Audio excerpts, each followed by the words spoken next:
السلام علیکم ورحمۃ اللہ وبرکاتہ۔ بسم اللہ الرحمن الرحیم۔ عن عمرو بن عوف الانصاری رضی اللہ تعالی عنہ قال قال رسول اللہ صلی اللہ علیہ وسلم فواللہ للفقر اخشى علیکم ولكن اخشى علیکم ان تبسط علیکم الدنیا کما بسطت علی من کان قبلکم فتنافسوها کما تنافسوها فتہلککم کما اہلکتہم، رواہ البخاری۔ محترم حضرات، نبی صلی اللہ علیہ وسلم اپنی امت پر سب سے زیادہ مشفق اور مہربان تھے۔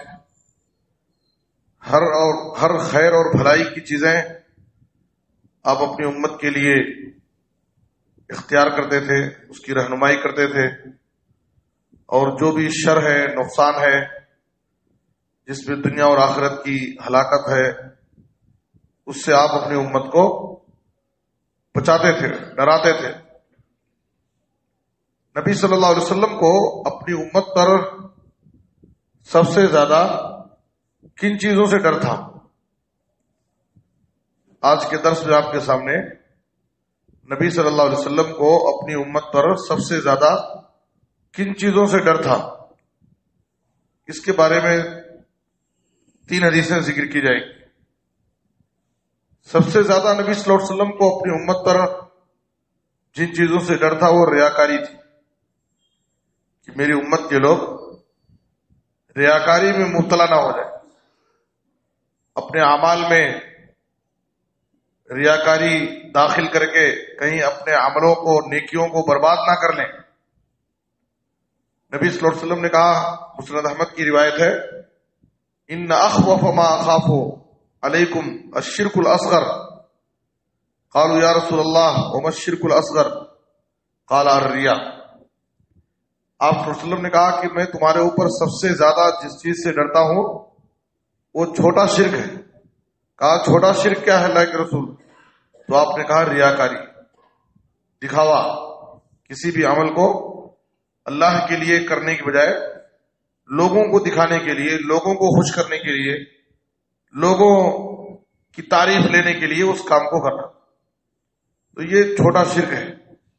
نبی صلی اللہ علیہ وسلم کو اپنی امت پر سب سے زیادہ اس چیز سے ڈرتا کہ نیکی بھی کریں گے، عمل بھی کریں گے، لیکن ریاکاری کی وجہ سے ان کے اعمال، ان کی نیکیاں برباد ہو جائیں گی۔ اس لیے نبی صلی اللہ علیہ وسلم اپنی امت کو سب سے زیادہ ریاکاری سے ڈرائے۔ آپ صلی اللہ علیہ وسلم نے اسی حدیث میں آگے فرمایا، جب قیامت کے دن بندوں کے اعمال کا ان کو بدلہ دیا جائے گا تو ریاکاروں سے، جو اپنے اعمال دکھاوے کے لیے کرتے تھے، ان سے اللہ تعالیٰ کہے گا، اذهبوا الى الذين كنتم تراؤون في الدنيا فانظروا هل تجدون عندهم جزاء۔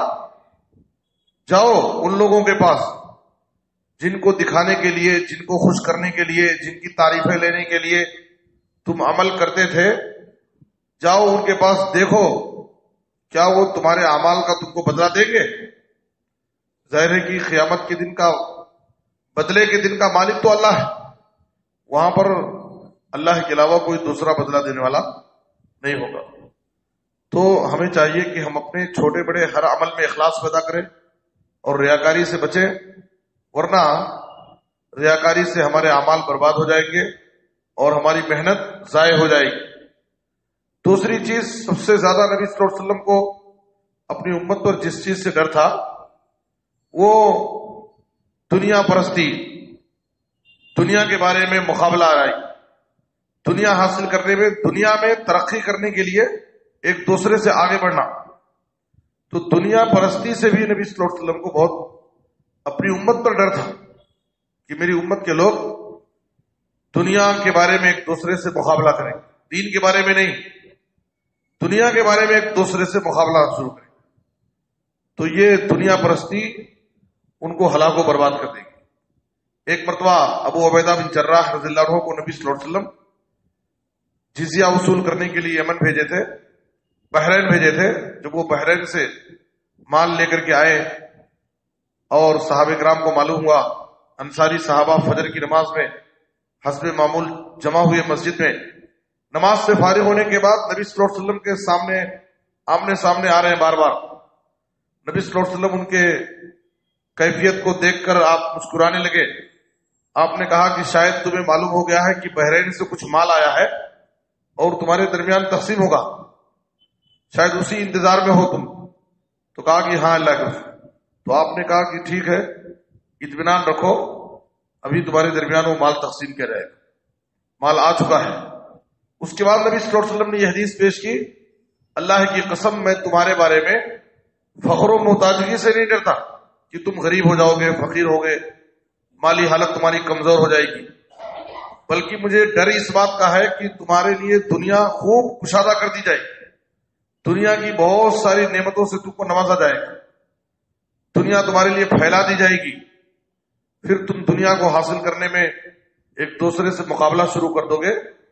جیسے تم سے پہلے کے لوگوں نے مقابلہ آرائی کی، تو یہ دنیا پرستی تم کو بھی ویسے ہی ہلاک کر دے گی جیسے تم سے پہلے کے لوگوں کو ہلاک کر دی. تو دین کے بارے میں ہمیں ایک دوسرے سے مقابلہ کرنا ہے، نیکی کے کاموں میں، ثواب کے کاموں میں، بھلائی کے کاموں میں.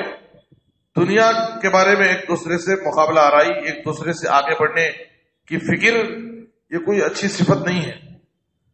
تو نبی صلی اللہ علیہ وسلم کو اپنی امت پر سب سے زیادہ دنیا پرستی سے بھی ڈر تھا کہ لوگ، میری امت کے لوگ دنیا کے پیچھے پڑ کر کے اپنا دین ایمان بیچ دیں گے، اپنی آخرت کو تباہ و برباد کر دیں گے. تو دنیا پرستی سے ہم بچیں.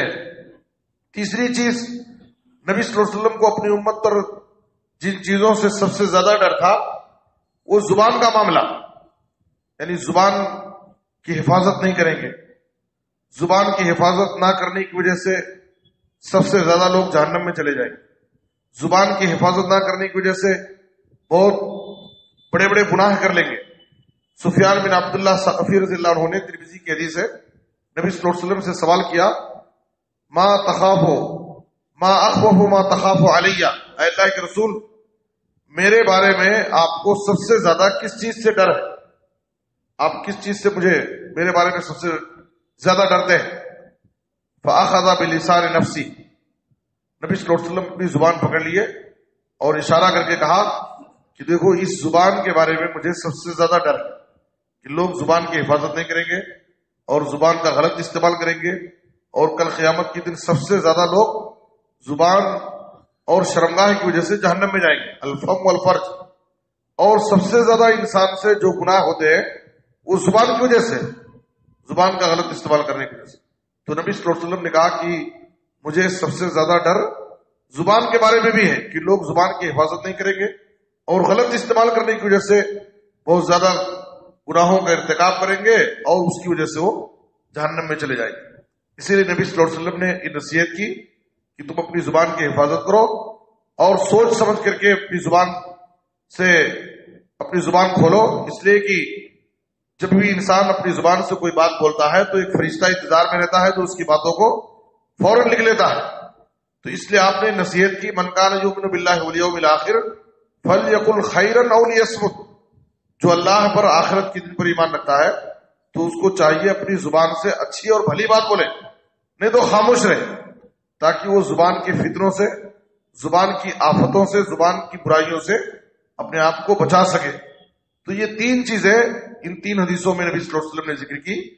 ریاکاری سے نبی صلی اللہ علیہ وسلم بہت زیادہ ڈرتے تھے، اور دنیا پرستی، اور تیسری چیز کہ آپ صلی اللہ علیہ وسلم کو زبان کی حفاظت کے بارے میں بہت زیادہ اپنی امت کے لوگوں کی فکر تھی کہ میری امت کے لوگ زبان کا غلط استعمال کر کے زیادہ جہنم میں جائیں گے. اللہ سے دعا ہے کہ اللہ تعالیٰ ہمیں ان تعلیمات کو سمجھنے اور ان پر عمل کرنے کی توفیق عطا فرمائے. آمین. تقبل یا رب العالمین. صلی اللہ علیہ نبینا محمد.